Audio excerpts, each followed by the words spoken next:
Chief Economic Advisor of the Government of India, RBI Governor, Head of the Planning Commission, Finance Minister, the great economist and the former Prime Minister Dr. Manmohan Singh, जिनके बारे में मैं आज इस video में बात करने जा रहा हूं। हाल ही में उनका निधन हुआ, सभी को ये बात पता है, लेकिन हम डॉक्टर मनमोहन सिंह के बारे में आज हम जो बात करेंगे वो ये है कि इतनी सारी पोस्ट पे विराजमान होने वाला इंसान ऐसा क्या देके गया इस देश को जिनको हम सदियों तक याद रखेंगे। तो मैं बात करने जा रहा हूं इकोनॉमिक रिफॉर्म 1991 की, जो देन है डॉक्टर मनमोहन सिंह की।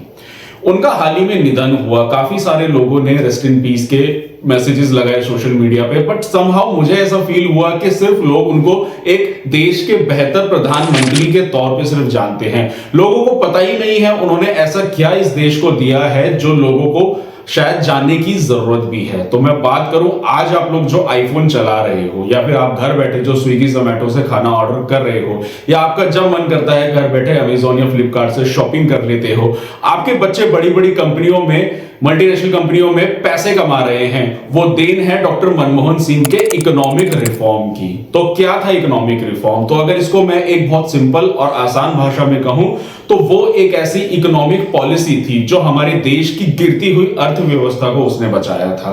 दरअसल बात है 1990 की, जब गल्फ वॉर चल रहा था, सद्दाम हुसैन ने कुवैत पे अटैक किया था और पेट्रोल के दाम कंसिस्टेंटली बढ़ गए थे और हमारे देश में जो फॉरेक्स रिजर्व था वो सिर्फ 15 दिन का बचा हुआ था। तो देश को कैसे गरीबी से या फिर कर्ज के दबन से बचाने के लिए doctor Manmohan Singh economic policy को लेकर आए थे। अगर इस कंडीशन को या इस पूरे स्ट्रक्चर के इकोनॉमिक रिफॉर्म को आपको और अच्छे तरीके से जानना है तो आप मेरी इस वीडियो को इकोनॉमिक रिफॉर्म 1991 को जरूर देखना। इसका लिंक आपको डिस्क्रिप्शन बॉक्स में मिल जाएगा।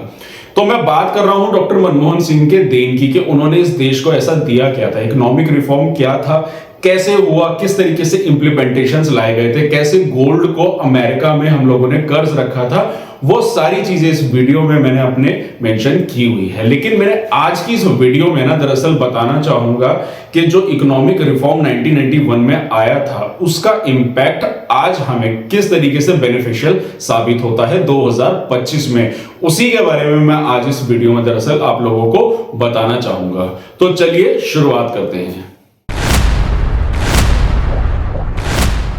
बात करूं मैं इकोनॉमिक रिफॉर्म की, तो पहले मैं बताना चाहूंगा यूपीएससी एस्पिरेंट्स के लिए कि ये एग्जाम पॉइंट ऑफ व्यू से तो ये टॉपिक बहुत ही ज्यादा इंपॉर्टेंट है, और साथ ही साथ अगर बच्चे जो अभी इंटरव्यू की तैयारी कर रहे हैं तो उनके लिए भी ये टॉपिक बहुत ही ज्यादा इंपॉर्टेंट हो सकता है, क्योंकि रिसेंट डेथ हुई है डॉक्टर मनमोहन सिंह की, तो उनसे रिलेटेड कोई भी किसी भी तरीके का क्वेश्चन इंटरव्यू में पूछा जा सकता है। तो देखो, बात अगर इकोनॉमिक रिफॉर्म की है कि होता क्या है, तो देखो इसको बेसिकली दरअसल ये था कि हमारी जो इकोनॉमी थी उसको क्लोज्ड से ओपन इकोनॉमी कर दिया गया था। अब क्लोज्ड इकोनॉमी ओपन इकोनॉमी क्या होती है, तो उसको एक बेहतर तरीके से समझाने के लिए मैं बताना चाहूंगा। भाई सभी को पता था कि 1947 में हमारा जो सोने की चिड़िया कहने वाला देश था वो आजाद हुआ था।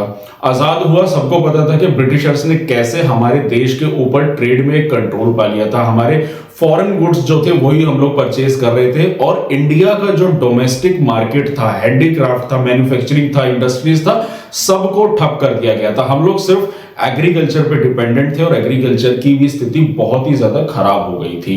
तो जब हमारा देश आजाद हुआ था 1947 के बाद, तो नेहरू जी की जो सोच थी, सोशलिस्टिक आइडियोलॉजी, जो रशियन रिवॉल्यूशन से बहुत ही ज्यादा इन्फ्लुएंस करती थी, उनका मानना था कि अगर हम लोग कैपिटलिज्म की तरफ बढ़ेंगे तो कहीं ना कहीं वापस हम देश को गुलामी की तरफ ले जा सकते हैं।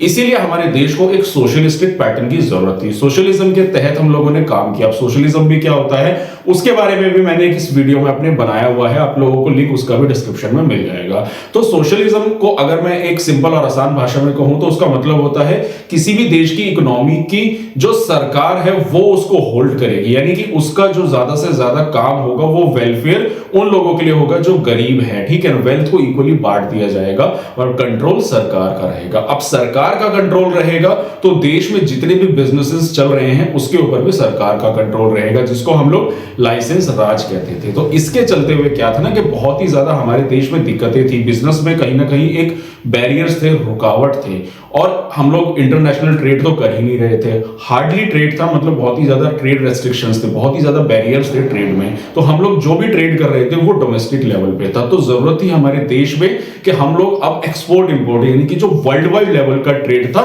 उसको इंप्लीमेंट लाना चाहिए, तभी हमारे देश की इकोनॉमी में कहीं ना कहीं ग्रोथ दिखने को मिलेगी, जिसको इकोनॉमिक रिफॉर्म को हम लोग बोलते हैं एलपीजी रिफॉर्म, यानी कि लिबरलाइजेशन, प्राइवेटाइजेशन, ग्लोबलाइजेशन। अब ये तीन शब्द अगर इनको मैं नटसेल में समझाऊं तो लिबरलाइजेशन का मतलब हो गया कि लिबरल हो जाना बिजनेस के पॉइंट ऑफ व्यू से, कि अगर कोई भी बिजनेस करना चाहता है तो उसके ऊपर किसी भी तरीके का सरकार का कोई भी बैरियर नहीं रहेगा, कोई भी कंट्रोल नहीं रहेगा। रिस्ट्रिक्शंस होंगे बट हार्डली बहुत ही लिमिटेड होंगे। बात करूं प्राइवेटाइजेशन की तो सिंपल सी बात है कि सरकारी बिजनेसेस ना चला के बिजनेसेस को रन करने की परमिशन प्राइवेट सेक्टर को दे दी जाए, और उसी के बाद कहीं ना कहीं हमारे यहाँ पे एक आईटी बूम, और ये जितने भी दिल्ली, गुड़गांव, हैदराबाद, बैंगलोर में जो बड़े बड़े आईटी सेटअप हुए थे वो इकोनॉमिक रिफॉर्म के बाद ही हुए थे। और तीसरा जो है वो होता है ग्लोबलाइजेशन, यानी कि जो ट्रेड है वो पूरे ग्लोबल वर्ल्ड वाइड लेवल पे होनी चाहिए डॉलर में, ताकि हमारा फॉरेक्स रिजर्व बढ़ सके, हम लोग ज्यादा से ज्यादा डॉलर कर सके, अर्न कर सके, क्योंकि डॉलर ही हमारा मीडियम ऑफ एक्सचेंज था वर्ल्ड वाइड लेवल में इकोनॉमी में। तो ये थी एलपीजी पॉलिसी जो इंप्लीमेंट करी गई थी डॉक्टर मनमोहन सिंह के तहत, और उसके बाद कहीं ना कहीं हम लोगों ने काफी सारे बेनिफिट्स देखने को मिले कंसिस्टेंटली उसके बाद।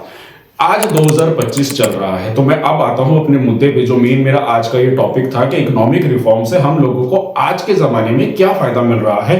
तो पहला जो सबसे मोस्ट इंपॉर्टेंट टॉपिक है जिसके बारे में मैं बताना चाहूंगा वो है बेरोजगारी, यानी कि अनएम्प्लॉयमेंट। हमारे देश में अनएम्प्लॉयमेंट एक बहुत ही बड़ा मुद्दा है, और उससे भी बड़ा मुद्दा बन जाता है अनएम्प्लॉयमेंट में रिजर्वेशन। जब लोग बात करते हैं कि रिजर्वेशन के चलते जनरल कैटेगरी के लोग हैं, उनका हमेशा ये क्लेम होता है कि रिजर्वेशन वाले ही सारी नौकरियां ले जाते हैं।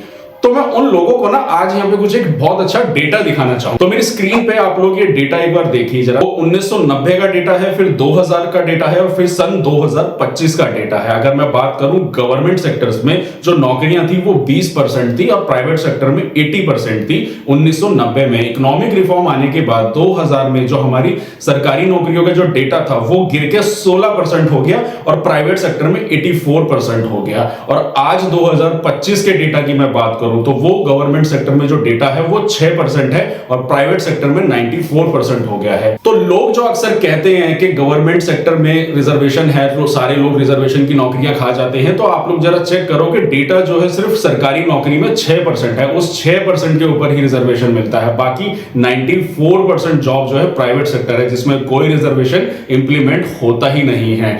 तो ये जो कंसिस्टेंटली तब से लेके आज तक प्राइवेट सेक्टर में जो ये अचानक से नौकरियां बढ़ी और गवर्नमेंट सेक्टर में गिरती चली गई, उसका सबसे बड़ा कारण यह है क्योंकि सरकार ने अपने हाथ से बिजनेसेस को खत्म कर दिया है। प्राइवेटाइजेशन की तरफ हम लोग बढ़ गए, कैपिटलिज्म में हम लोग आ गए, तो प्राइवेट सेक्टर में नौकरियां बढ़ गई। तो ये जो सबसे बड़ा इंपॉर्टेंट मेजर फैक्टर है और बेनिफिट है हमारे इकोनॉमिक रिफॉर्म का, वो यही है कि प्राइवेटाइजेशन होने की वजह से आज इंसान कहीं भी नौकरी कर सकता है। और उसके अलावा आज के करंट टाइम पीरियड की बात करूं, जैसे गिग इकोनॉमी, जो हमारे स्विगी जोमेटो वाले डिलीवरी बॉयज होते हैं, तो ये हमारे अनस्किल्ड लेबर्स होते हैं जिनको काम करने के लिए किसी स्किल की जरूरत नहीं है। तो यानी कि हमारे देश में रोजगार की दिक्कत नहीं है। हमारे देश में आज के मुद्दे में जो सबसे बड़ी समस्या है वो है वॉलंटरी अनएम्प्लॉयमेंट, यानी कि स्किल लेबर या पढ़े लिखे इंसान को उसकी मेहनत का या फिर उसके काम का सही दाम उसको मार्केट में नहीं मिलता। लोग कहीं ना कहीं बच्चे ग्रेजुएशन या बीटेक एमबीए करने के बाद कहीं ना कहीं अनसेटिस्फाइड है उस सैलरी स्ट्रक्चर से। तो हम लोग अपने देश में अनएम्प्लॉयमेंट की प्रॉब्लम नहीं कहेंगे, हम लोग इसको कहते हैं वॉलंटरी अनएम्प्लॉयमेंट, यानी कि अपनी मर्जी से नौकरी छोड़ देना क्योंकि अच्छा पैसा ना मिलना। तो ये था मेरा पहला पॉइंट जो मैं बताना चाह रहा था कि इकोनॉमिक रिफॉर्म में कैसे हम लोगों को एम्प्लॉयमेंट में किस तरीके का स्ट्रक्चरल चेंज देखने को मिले। फिर दूसरा पॉइंट आता है हमारा ग्लोबल इंटीग्रेशन। ग्लोबल इंटीग्रेशन का मतलब होता है जो बड़ी बड़ी इंटरनेशनल समिट्स होते हैं। फिर मैं बात करूं चाहे G20 की, चाहे ब्रिक्स समिट की, तो G20 समिट आप लोगों को पता होगा 2023 में इंडिया ने होस्ट किया था, जिसमें देश की बड़ी बड़ी डेवलपिंग और डेवलप कंट्रीज इसमें इन्वॉल्व है। अगर मैं बात करूं इकोनॉमिक रिफॉर्म की, इकोनॉमिक रिफॉर्म आया था 1991 में, और उसके इमीडिएट कुछ सालों बाद 1999 में इंडिया को G20 का मेंबर बना दिया गया था। क्यों? क्योंकि वो वर्ल्ड वाइड लेवल पे ट्रेड कर रहा था, और जो G20 समिट्स होती है उसमें यही होता है कि इकोनॉमिक वर्ल्ड इकोनॉमिक पॉलिसीज हो गई, या फिर इंटरनल सिक्योरिटीज हो गई, एक्सटर्नल सिक्योरिटीज हो गई, मिलिट्री डिफेंस सिक्योरिटीज, ऐसी चीजों के बारे में डिस्कशंस होता है। और सोच के देखो आप लोग, G20 समिट जो हमारे देश में हुई थी उसका क्रेडिट कोई हम आज की करंट गवर्नमेंट को नहीं दे सकते हैं, क्योंकि ये क्रेडिट ही हमारे इकोनॉमिक रिफॉर्म की वजह से जाता है, क्योंकि G20 1999 में जब अपॉइंट हुआ और उसके बाद कंसिस्टेंटली इंडिया को आज बड़ी बड़ी इंटरनेशनल जितने भी, ये सिर्फ G20 की बात नहीं है, इंडिया में जितनी भी वर्ल्ड वाइड लेवल में जितनी भी हमारे समिट्स होती हैं उन सभी समिट्स को इंडिया होस्ट करता है या इंडिया वहां जाता है, उसका क्रेडिट कहीं ना कहीं इकोनॉमिक रिफॉर्म की वजह से ही है। तीसरा पॉइंट आता है हमारा rise in standard of living. आज हमारे देश का स्टैंडर्ड ऑफ लिविंग कितना हाई हो गया है ये हम लोग मेरे को बताने की जरूरत ही नहीं है, जिसके बारे में मैंने अभी आप लोगों को बात ही कर रहा था कि महंगे आईफोन्स खरीदना, जोमेटो से शॉपिंग करना, ऑनलाइन खाना ऑर्डर करना, महंगे मॉल्स में घूमना, ये जितना भी लिविंग ऑफ स्टैंडर्ड हमारा बढ़ गया है, क्योंकि इकोनॉमिक रिफॉर्म को जाना जाता है कि जब इकोनॉमिक रिफॉर्म आया था उसी की वजह से ही मिडिल क्लास का एक नया उदय, एक नया राइज देखने को मिला था। मिडिल क्लास जो उस जमाने का अगर याद होगा, आप लोग देखो, कुछ भी खरीदना अपने आप में बहुत ही बड़ा चैलेंज हुआ करता था। कोई भी चीज की इंडस्ट्रियल सेटअप लगाना भी लाइसेंस राज में बहुत बड़ा मुद्दा था। और आज की डेट में इंसान का लिविंग ऑफ स्टैंडर्ड इतना ज्यादा बढ़ गया है, वो कहीं भी खर्च कर सकता है, कहीं भी उसका जो कहते हैं इंसान की जो एक बेसिक रिक्वायरमेंट से भी ज्यादा इंसान की रिक्वायरमेंट आज के जमाने में हो गई है। इवन कोविड वगैरह जैसी चीजों को आने के बाद भी हमारे देश की जीडीपी या इकोनॉमी में जो बढ़ोतरी देखने को मिली है उसका कहीं ना कहीं कनेक्शन या डायरेक्ट कनेक्शन हमारा इकोनॉमिक रिफॉर्म ही आता है। और चौथा पॉइंट आता है हमारा स्टार्टअप कल्चर। हमारे देश में अभी किस तरीके से कंसिस्टेंटली स्टार्टअप कल्चर देखने को मिल रहा है, क्योंकि उसका कहीं ना कहीं डायरेक्ट और इनडायरेक्टली लिंक हमारा इकोनॉमिक रिफॉर्म को जाता है। क्योंकि जितने भी स्टार्टअप्स खुलते हैं उनको इंटरनेशनल फंडिंग्स की जरूरत होती है, जिसको हम FDI बोलते हैं, फॉरेन डायरेक्ट इन्वेस्टमेंट, और वो फॉरेन डायरेक्ट इन्वेस्टमेंट बिना इकोनॉमिक रिफॉर्म के पॉसिबल ही नहीं हो सकती। आज जितनी भी बड़ी बड़ी कंपनी सेटअप है, चाहे मैं स्विगी जोमेटो की बात करूं या और भी कोई बड़ी कंपनी सेटअप हो रखी है, तो वो सिर्फ इसी वजह से क्योंकि बड़े बड़े इन्वेस्टर, इंटरनेशनल इन्वेस्टर्स हमारे इंडिया में इन्वेस्ट करना चाहते हैं। हमारे देश में ज्यादा पॉपुलेशन, ज्यादा हाई स्किल लेबर की वजह से हम लोगों को ये काम मिल रहा है और बेहतर एम्प्लॉयमेंट उसके पैरेलली जनरेट होता जा रहा है। ये बात है, अगर आप लोग 90s किड होंगे तो आप लोगों को याद होगा कि 2008 में रिसेशन देखने को मिला था, जो हमारा फाइनेंशियल ग्रेट रिसेशन कहा जाता है। और उस रिसेशन के बावजूद भी हमारे देश में बड़े बड़े IT सेक्टर सेटअप हुए थे। मैं बात करूं चाहे गुड़गांव की, नोएडा की, हैदराबाद की, बैंगलोर की, ये बड़े बड़े IT सेटअप हुए, इंडस्ट्रियलाइजेशन हुआ और उसके साथ ही साथ रेजिडेंशियल रियल एस्टेट में बहुत बड़ा बूम देखने को मिला था। ये कहीं ना कहीं उन सारे कॉन्सेप्ट्स को कनेक्ट करता है हमारे इकोनॉमिक रिफॉर्म को। इकोनॉमिक रिफॉर्म की वजह से जो इतनी ज्यादा बाहर इंटरनेशनल फंडिंग प्लस बाहर की इंटरनेशनल मल्टीनेशनल कंपनीज ने आउटसोर्स करना शुरू करा हमारे देश में, कॉल सेंटर कल्चर आया जिसमें 12वीं पास लोगों को नौकरियां मिलनी स्टार्ट हुई। तो ये देन थी और ये 4 टॉपिक्स थे जिनमें मैंने आप लोगों को बताया कि इकोनॉमिक रिफॉर्म ने कैसे हमारे देश की इकोनॉमी में कंट्रीब्यूट तो किया ही, साथ ही साथ उसने इन 3 मेजर मुद्दों में कैसे हम लोगों को आज तक विरासत में ये चीजें हमें दी गई थी।